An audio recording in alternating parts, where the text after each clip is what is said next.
Selamat datang di Gamer Kismin bermain game sesuai kaum Kismin. Di video kali ini aku akan membahas perkembangan game Counter-Strike dari masa ke masa.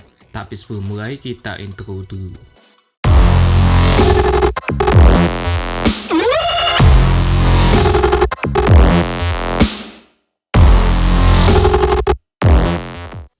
Gamer kelahiran tahun 90 sampai 2000-an pasti sangat familiar dengan game yang satu ini, yaitu Counter-Strike. Counter-Strike menjadi game FPS yang wajib dimainkan pada tahun 2000-an awal. Game ini banyak menghiasi desktop komputer yang ada di warnet maupun PC gaming pribadi milik sendiri.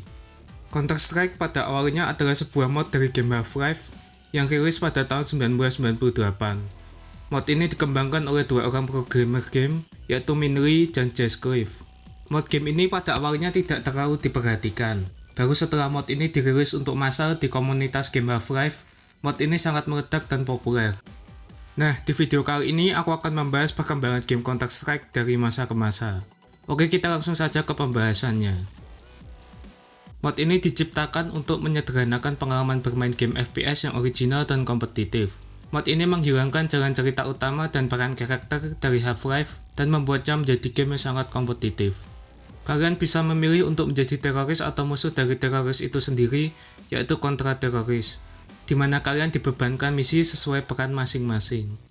Ada beberapa mode permainan. Mode awalnya yaitu Hostages Rescue atau penyelamatan sandera.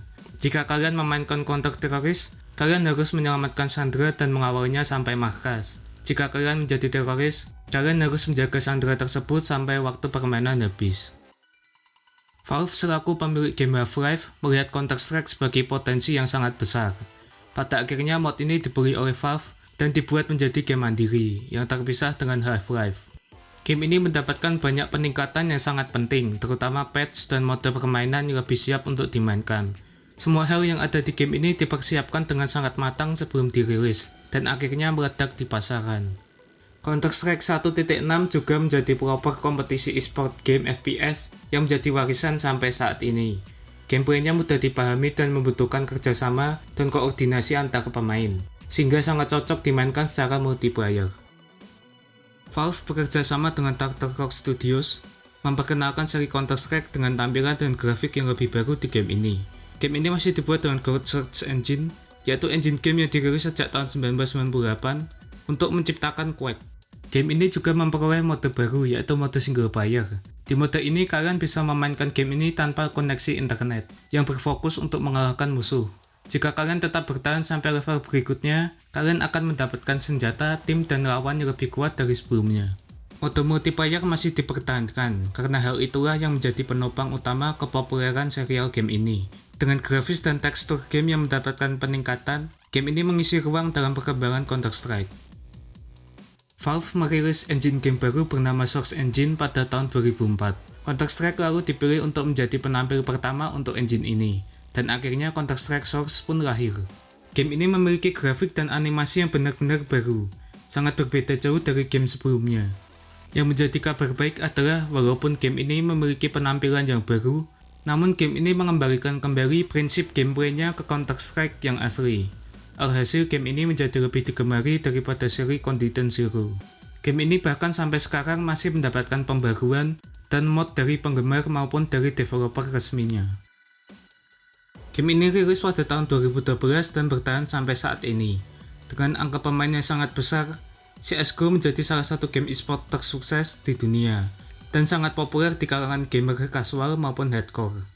Beberapa hal yang membuat CSGO sangat populer dan terkenal antara lain, hal ini sangat penting, bahkan sejak rilis pertamanya pada tahun 2012, game ini sampai detik ini tidak pernah berhenti mendapatkan update dan peningkatan secara berkala, sehingga kualitas gameplaynya tetap terjaga.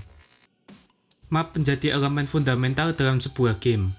Menjadi faktor yang sangat diperhatikan oleh developer, mereka selalu memberikan map baru agar selalu memberi warna pada game ini. Beberapa game online yang tidak peduli dengan senjata yang digunakan oleh pemainnya, pada akhirnya gamenya ditinggalkan. Hal tersebut tidak berlaku dengan CSGO. Game ini selalu memperhatikan kemampuan senjata yang digunakan oleh pemain, sehingga pemain merasa fair, karena tidak ada senjata yang terasa lebih kuat dari yang lainnya. Game online yang besar harus memberi kebebasan bagi pemain untuk menampilkan identitas diri mereka masing-masing. Oleh karena itu, CSGO juga menambahkan kosmetik berupa skin bagi senjata dan karakter, agar pemain tidak bosan dan jenuh. CSGO dikenal sebagai game dengan turnamen yang memiliki hadiah yang luar biasa sangat besar. Dengan kompetisi yang luar biasa besar penggemarnya, maka dari itu CSGO terus bertahan sampai saat ini, menjadi salah satu game dengan turnamen esports yang memiliki penonton terbesar di dunia. Nah, itu dia pembahasan secara singkat mengenai perkembangan game Counter-Strike dari masa ke masa.